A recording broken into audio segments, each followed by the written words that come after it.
And the table, you look for the best meeting of the word Donald, you can see here Donald, and Trump.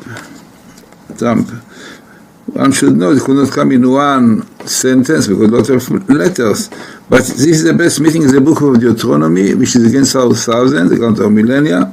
Now what is very interesting is that you have here, next to all, the word Donald, the word Nasi, and here you have the word Arsot Abri.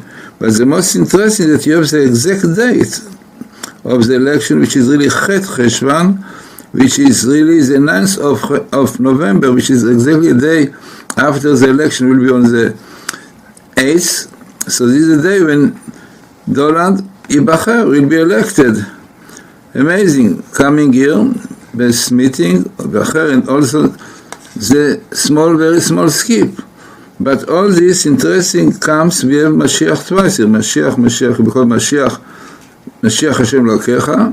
It can be Mashiach, this one who helps Israel to settle down, but the condition is very important. The Torah says, all is in condition that you eliminate the evil, Be'at Hara Israel. I mean, evil from Israel should be eliminated.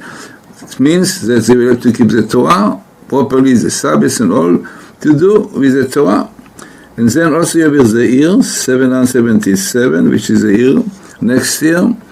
And what is also interesting that you have here the word Betnai, conditional, because as you see clearly in this table that the election of Donald Trump very much depended on the spiritual level of Israel, of Jews, and then, and only then, we'll have Mashiach Elokecha, and hoping that this will bring peace and quiet to the whole world.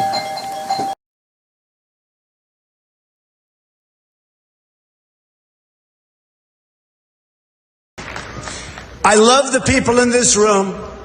I love Israel. I love Israel. I've been with Israel so long in terms of I've received some of my greatest honors from Israel. My father before me, incredible. My daughter Ivanka is about to have a beautiful Jewish baby.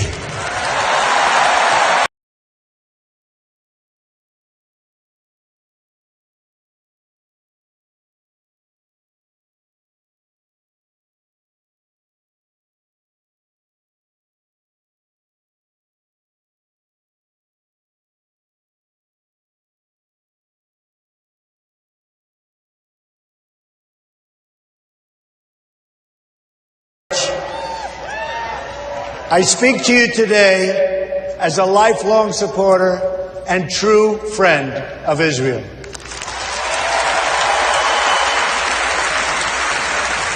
I'm a newcomer to politics, but not to backing the Jewish state. In 2001, weeks after the attacks on New York City and on Washington, and frankly, the attacks on all of us, attacks that perpetrated, and they were perpetrated by the Islamic fundamentalists. Mayor Rudy Giuliani visited Israel to show solidarity with terror victims. I sent my plane because I backed the mission for Israel 100%.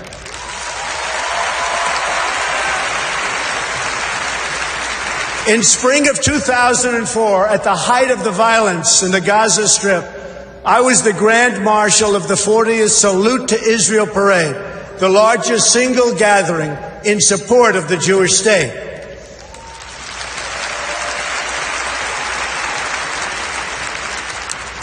It was a very dangerous time for Israel and, frankly, for anyone supporting Israel. Many people turned down this honor. I did not. I took the risk, and I'm glad I did.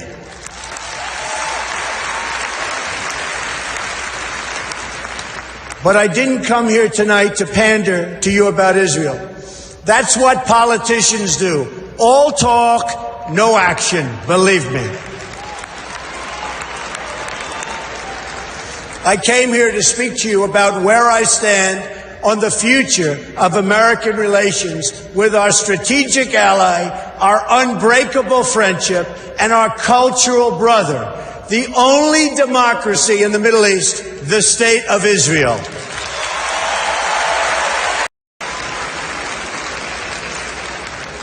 Iran has already, since the deal is in place, test-fired ballistic missiles 3 times. Those ballistic missiles, with a range of 1,250 miles, were designed to intimidate not only Israel, which is only 600 miles away, but also intended to frighten Europe and someday maybe hit even the United States. And we're not going to let that happen. We're not letting it happen, and we're not letting it happen to Israel, believe me.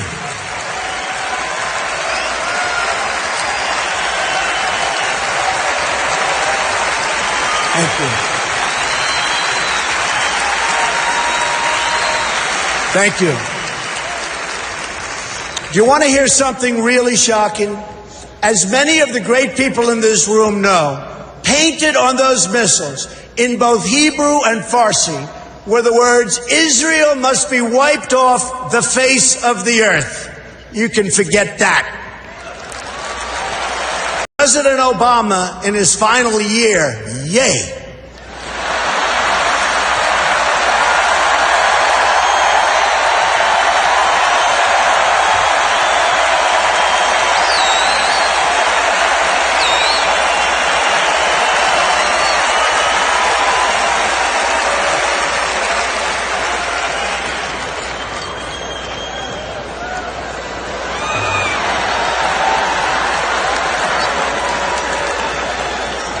He may be the worst thing to ever happen to Israel, believe me.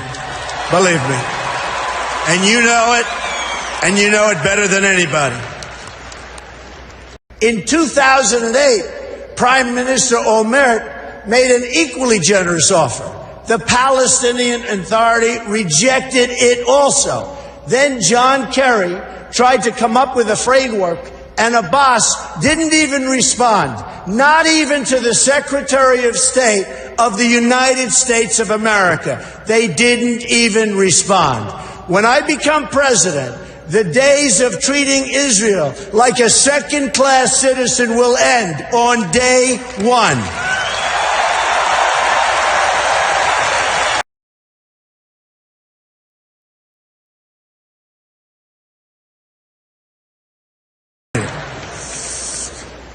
I will meet with Prime Minister Netanyahu immediately. I have known him for many years and will be able to work closely together to help bring stability and peace to Israel and to the entire region.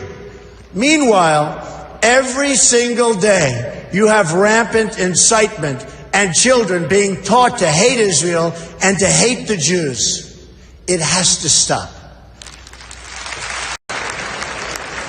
But when the United States stands with Israel, the chances of peace really rise, and rises exponentially. That's what will happen when Donald Trump is president of the United States.